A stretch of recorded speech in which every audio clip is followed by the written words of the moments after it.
భావించిన వాళ్ళందరూ కూడా ఈయన రెడ్డి కాదు అని ఆయనే నిరూపించుకునేసాడు. చాలా మంది రెడ్లు ఈయన మా రెడ్డి కాదబ్బా, క్రిస్టియన్లోకి వెళ్ళిపోయాడబ్బా, రాజశేఖర రెడ్డి లాంటి మనిషి కాదు, ఆయన నమ్మాము, కాంగ్రెస్ నుంచి వచ్చాము, ఇప్పుడు పరిస్థితి బాగాలేదు కాబట్టి ఇంకందరూ కొత్త సత్యనారాయణతో సహా కాపాడుకోగల పరిస్థితి ఏర్పడింది కాబట్టి షర్మిల వైపు చూస్తున్నారు మాజీ కాంగ్రెస్ నాయకులంతా. సో పార్టీ పరంగా అటు వెళ్ళిపోతుంటే, కార్యకర్తలను కాపాడుకోలేకపోతా ఉంటే, షర్మిలాగా దూసుకొస్తుంటే ఇంకో రకంగా పక్కలో బలివై ఉంటే ఆవిడ. సో పూర్తి స్థాయిలో ఆయన ఆ అన్ని ద్వారాలు మోసుకుపోయాయి. ఇప్పుడు పార్టీని ఉన్న స్థానంలో చిత్తూరు అంటే కడప జిల్లాలో నేనుండే ప్రాంతంలోనే పార్టీని బతికించుకోలేకపోతే నాకు విలువ ఉండదని మేనమోహన్ తీసి పెట్టారు. ఆయన కూడా అంత పూర్తి స్థాయిలో నిర్మాణ పరంగా, చట్టపరంగా, న్యాయపరంగా, అలాగే పార్టీ యొక్క అవగాహన పరంగా బలమైన వ్యక్తి కాదు.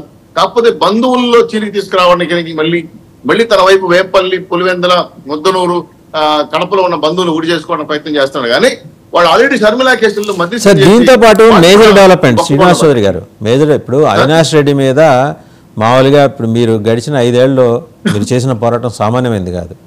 మీరు పొద్దున రకరకాల డిబేట్లో ఆయన్ని అరెస్ట్ చేయించడం, తిహార్ జైలుకి పంపించడం, మళ్ళీ ఆయన బెయిల్ తెచ్చుకొని సాయంత్రానికి హైదరాబాదు, అమరావతి రావటం, మళ్ళీ తెల్లారి మళ్ళీ ఆయన అరెస్ట్ చేయటం, ఇవన్నీ చూసి 5 ఏళ్ల పాటు ప్రతిరోజు అరెస్ట్ చేశారు ఆయన. ఆయన ప్రతిరోజు బెయిల్ తెచ్చుకునేవాడు. ఇదంతా చూసిన తర్వాత ఇవాళ ఆయన బీజేపీలో చేరుతున్నాడు. స్పష్టంగా సమాచారం ఉంది, సగం కన్ఫర్మేషన్ రామ్ కుమార్ గారిని. రేపు పొద్దున ఆయన పవిత్రీకరణ అయిపోయిన తర్వాత మీరు వెళ్ళి కావలించుకుంటారా, కావలించుకోరా? రాజకీయ పార్టీల్లో అనేక స్వతంత్ర నిర్ణయాలు తీసుకునే ఆయన రాజకీయ పార్టీ నిర్మాణాలు ఉంటాయి. అయితే అవినాష్ రెడ్డి గారు చేసిన పాపాలు అంటారా, లేదంటే అవినాష్ రెడ్డి గారి యొక్క నిర్ణయాలు అంటారా, అది కడపలో వైఎస్ఆర్సీ పార్టీకి ఆంధ్ర రాష్ట్రానికి నష్టం తెచ్చిపెట్టింది. ఆ సంగతి వదిలేయండి సార్, నేను మిమ్మల్ని అడుగుతున్నా. రేపు పొద్దున ఆయనతో కలిసి వేదిక పంచుకునే రోజులు వస్తున్నాయి, మీరు సిద్ధంగా ఉన్నారా? నాకు తెలిసినంత వరకు బీజేపీ వారు, జనసేన వారు, తెలుగుదేశం పార్టీ వారు ఆంధ్ర రాష్ట్ర వైఎస్ఆర్సీపీ నాయకులు తలుపులు మూసేశారు. చేరుతున్నారని నమ్మకం నాకైతే లేదు. చేరినా ఆయన వేరే పరిస్థితుల్లో వెళ్తారా అనే ఆలోచన నాకు లేదు. మేము తలుపులు మూసేస్తే మీరు చిత్తూరులోనో, ఒంగోలులోనో మీరు జాయిన్ చేసుకుంటారా? ఒక్క నిమిషం సార్, నాకున్న సమాచారం నాకు మా పార్టీ బీజేపీ, జనసేన నిన్నే ఒకటి తీసుకున్నారు ఆంధ్ర రాష్ట్రంలో వైఎస్ఆర్సీపీ నాయకులు చేయకూడదని. ఒకవేళ జరుగుంటే ఖచ్చితంగా వాళ్ళు నిర్మాణ పరంగా చర్యలు తీసుకుంటారు. మేమైతే తిరుపతిలో కూడా చాలా సందర్భంగా వద్దని చెప్పేశారు. లేదు అవినాష్ రెడ్డి బీజేపీలో జాయిన్ అయినా పెద్ద పార్టీ, నేషనల్ పార్టీ, భారతదేశ పార్టీ, వాళ్ళల్లో ఆయన ఒకడు ఉంటాడు. ఆయన ఎలా ఉంటాడు, ఎటు కేసులు వదిలేసుకుంటారు అనే విషయం పైన వాళ్ళ నిర్మాణం ఆ మచ్చలన్నీ ఇంకా బీజేపీ పడతాయి.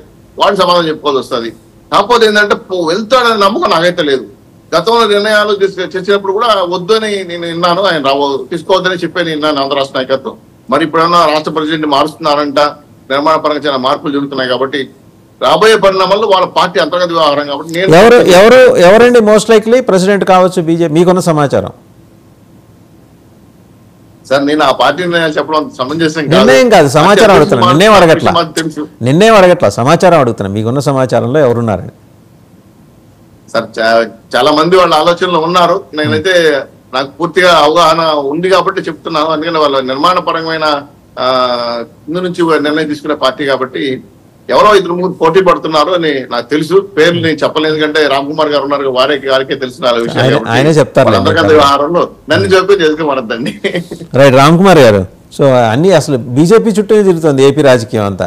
జగన్మోహన్ రెడ్డి గారు కడప నుంచి బిచాణ ఎత్తేసినా సరే దానికి వెనకాల బీజేపీ ఉంది. అలాగే అవినాష్ రెడ్డి గారు మరి తప్పనిసరి పరిస్థితుల్లో ఆయన ఈ బీజేపీలో చేరే ఒక అనివార్యత, దాన్ని సగం కన్ఫర్మ్ చేశారు మీరు. అంటే సగం నిజం ఉందన్నారు, మిగిలిన సగం అబద్ధం అని అంటలా, సగం నిజం ఉందన్నారు. ఇప్పుడేమో పార్టీ అధ్యక్షురాలు మరి కొత్త బాధ్యతల్లోకి వెళ్తారేమో, జాతీయ ప్రధాన కార్యదర్శి చేయొచ్చు అని అంటున్నారు. మరి స్టేట్ ప్రెసిడెంట్గా ఈసారన్నా బీజేపీలో పుట్టిన వాళ్ళకి అవకాశం ఉంటుందా, బయట నుంచి వచ్చిన వాళ్ళు కాకుండా?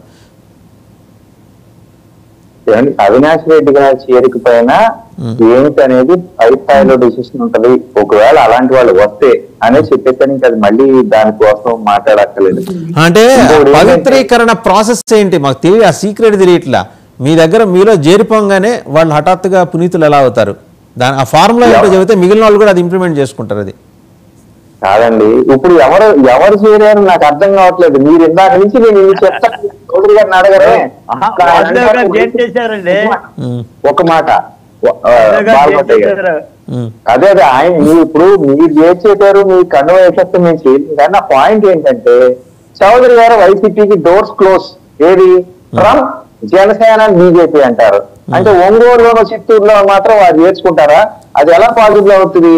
ఈ వైసీపీని వచ్చే వాళ్ళకి డోర్స్, రాజకీయ పార్టీ దేనికైనా సరే మనం డోర్స్ క్లోజ్ చేసామంటే కాంగ్రెస్ వైపు చూస్తారు ఇవాళ రోజు. అది బలపడుతుంది.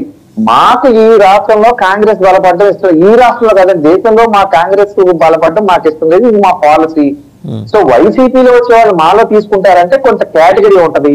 మరీ హత్యలు చేసి వాళ్ళ మీద పీకల్లోతో అప్పుల కేసులు ఉండి ఇవన్నీ ఉంటే మేము చేసుకోం. కొంతమంది ఏది మంచి వాళ్ళు కూడా అటుపక్క ఉంటారు. ఎగ్జాంపుల్ విడుదల రజని, ఇదే ఒక ఎగ్జాంపుల్ చెప్పాను. అటువంటి వాళ్ళు ఎవరైనా వచ్చారు అనుకోండి, పై స్థాయిలో డెసిషన్ తీసుకుంటారు. ఎందుకంటే అది కూడా ఆ పేరు మీద కూడా స్పెక్యులేషన్ జరిగింది కాబట్టి